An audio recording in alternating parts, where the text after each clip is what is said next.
দেখতে দেখতে মাম্মামটা কত বড় হয়ে গেল। আজ সে প্রথমবার ভাত খাবে, মানে আজকে তার অন্নপ্রাশন। এটা হচ্ছে আমার মামার মেয়ের মেয়ে, মানে আমার ভাগ্নি। মামার যেহেতু ছেলে নেই, তাই আমি মাম্মামকে আজ ভাত খাইয়ে দেব। সত্যি সত্যি এই দিনটি খুবই স্পেশাল, মাম্মাম সহ আমাদের সকলের। যদিও এখন সে বুঝবে না আজকের দিনটির কথা, তবে যখন সে বড় হবে, যখন সে কোনো ছবিতে বা ভিডিওতে দেখবে আজকের দিনটি, তখন কি যে খুশি বা আনন্দ হবে সেটা কেবল সেই জানবে। এখন যেমন আমরা আমাদের পুরনো দিনের স্মৃতি কারো মুখে শুনে বা কোনো পুরনো ফটো বা ভিডিও দেখে যতটা আনন্দ পাই। So hi hello everyone, welcome back to a new another vlog video. সকাল সকাল স্নান সেরে বেরিয়ে পড়লাম বোনদের বাড়ির উদ্দেশ্যে। বাড়ি ঢুকেই দেখি বাইরে ফুলের গেট হচ্ছিল। ভিতরে গিয়ে মামামের সঙ্গে একটু দুষ্টুমি করছিলাম। তার শরীর ভালো না থাকায় সে খুব বিরক্তি বোধ করছিল, সেটা বুঝতে পারলাম। বাড়ি থেকে অনেক কিছু ভেবে গিয়েছিলাম, সুন্দর সুন্দর শট নেব, ড্রেস চেঞ্জিং থেকে শুরু করে অনেক কিছু, কিন্তু তার শরীর ভালো না থাকায় সেটা আর হয়ে ওঠেনি। অবশেষে চলে গেলাম ঠাকুর পাটে, আর এদিকে মামাম বসে পড়লো আমার কোলে। আর দেখো, আমার কোলে বসেই কি সুন্দরভাবে বসে রয়েছে চুপটি করে। আর এই যে পাশে হচ্ছে আমার বোন আর বোন জামাই।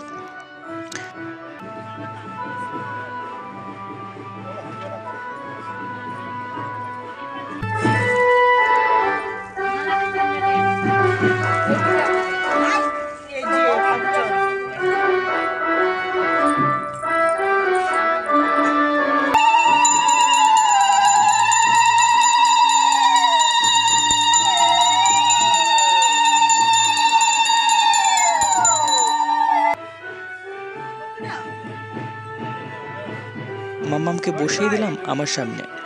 এবার তার সামনে রাখা হলো খাতা, কলম, সোনারূপা, ধান, মাটি আর সহ নানার অন্য কিছু। প্রথমে মাম্মাম কোনো কিছুই ধরতে চাচ্ছিল না। অবশেষে আমাদের দুষ্টু বুড়ি অনেক চিন্তাধারা করে এক হাতে খাতা কলম এবং অপর হাতে সোনা ধরল।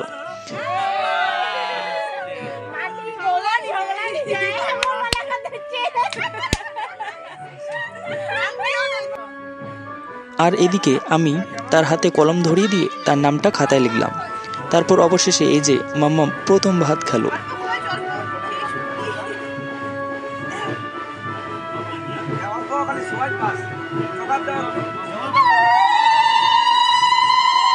তবে ভাত খাওয়ানো শুরু করা মাত্রই শুরু হলো তার কান্না, যেন সেটা আর তার থামছিলই না।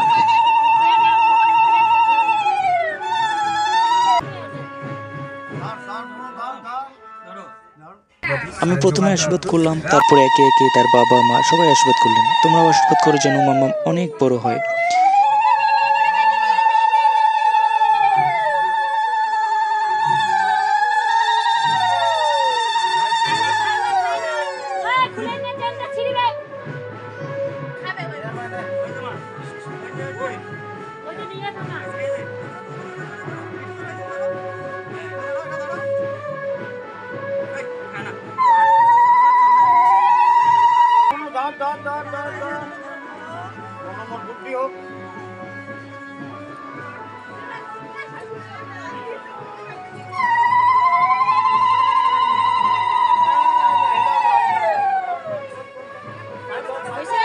তারপর চলে এসেছিলাম আমি বাড়ি। সন্ধ্যার সময় যদিও আবার গিয়েছিলাম, তবে তখনও বেশিক্ষণ থাকতে পারিনি।